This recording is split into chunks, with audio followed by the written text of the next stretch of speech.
야당 거센 반발에도 변창흠 국토부 장관 임명. 자, 변창흠 국토부 장관 후보자에 대한 청문 결과 보고서가 어제죠. 국회에서 채택이 됐습니다. 이 과정에서 여야의 충돌이 있었는데요. 먼저 영상부터 보고 오겠습니다.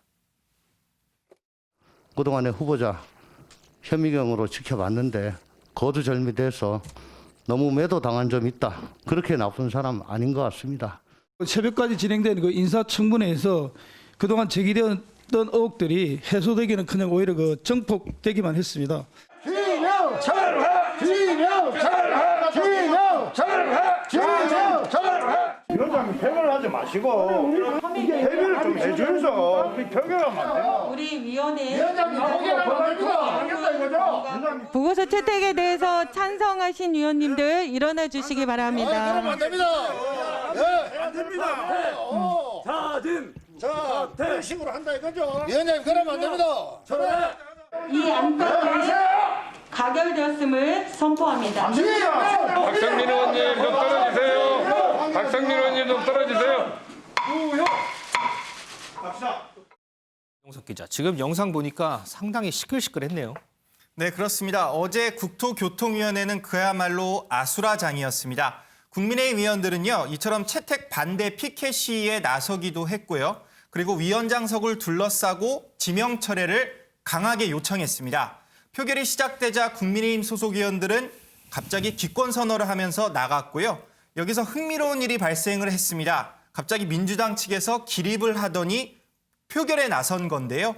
민주당의 기립 표결에 국민의힘 태영호 의원은요, 북한에서도 기립 투표는 보기가 힘들다, 어려운 일이다라고 했다며 국민의힘 소속 의원들이 태영호 의원이 말한 것을 전했습니다. 민주당 소속 의원들은 변창흠 후보자가 충분히 사과를 했다며 위법 행위는 없었다고 강조를 했는데요. 일단 정의당은 조건부 찬성에 나섰습니다. 윤정 기자, 네. 오늘 바로 임명장은 받았죠? 네, 그렇습니다. 오늘 오전 청와대 본관에서 신임 국무위원 4명에 대한 임명장 수여식이 있었는데요. 이 자리에서 변창흠 장관 임명장 역시 받았습니다.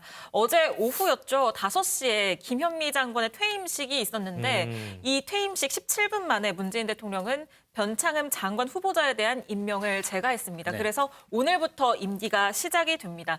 현 정부 들어서 변창흠 장관까지 하면 이 야당의 반대 속에 임명된 장관 모두 26명으로 기록이 됩니다. 26명이요? 예, 그렇습니다. 이 노무현 정부에서는 동의 없는 장관 3명이었고요. 이명박 정부 17명, 박근혜 정부 10명이었던 것에 비하면 조금 많은 편입니다. 국민의힘은 그래서 여기에 대해서 이렇게 되면 그동안 청문 과정은 왜 필요하고 야당은 왜 필요한가라면서 국회를 입법부가 아닌 통법부로 전락시키는 조치다라고 비판을 내놓기도 했습니다. 소정세 위원님, 어제 이제 국회에서 열렸던 이 청문 보고서 채택하는 과정, 그리고 그 이후에 26번째 야당 동의 없이 임명되는 과정, 이 과정들 어떻게 보셨어요? 문 대통령이 이제 변창흠 장관을 내정했을 때부터 네. 사실상 뭐 임명하겠다는 의지를 강하게 보였죠.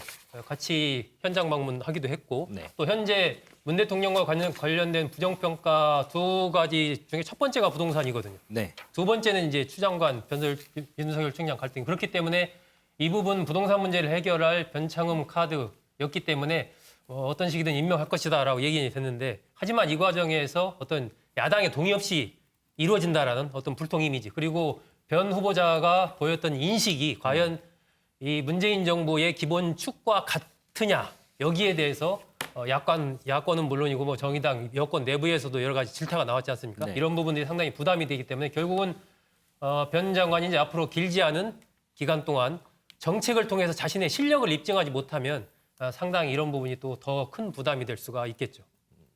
윤 의원님, 그러면 이런 부분들이 앞으로 이제 변창흠 장관이 장관직을 수행하는데 많은 큰 걸림돌이 될까요?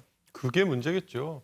지금까지 26번째라고 하는데 이 전임 정부에서도 우리 여러 번 보았지 않았습니까? 야당이 반대하더라도 그냥 밀어붙인 또는 청문회에서 정책 수행 능력 말고 도덕성과 관련해서 여러 가지 질타를 받은.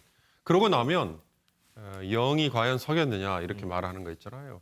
그러니까 도덕적으로도 흠이 나 있죠. 뭐 여러 가지 개인적인 처신이나 이런 거에서도 말 실수부터 시작해서 그러고 나면 사실 뭐 영이라는 한마디에 다 함축이 돼 있습니다만 네.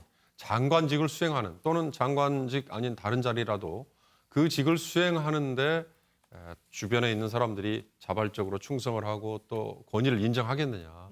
이 우리 사회가 앞으로 어떤 식으로든 돌파구를 좀 마련해야 될 문제인 것 같습니다. 이동석 기자, 그런데 국민의힘에서는 뭐 고발 얘기도 나오더라고요. 네, 그렇습니다. 주호영 국민의힘 원내대표 바로 어제 변창흠 후보자를 향해 맹비난을 쏟아냈는데요.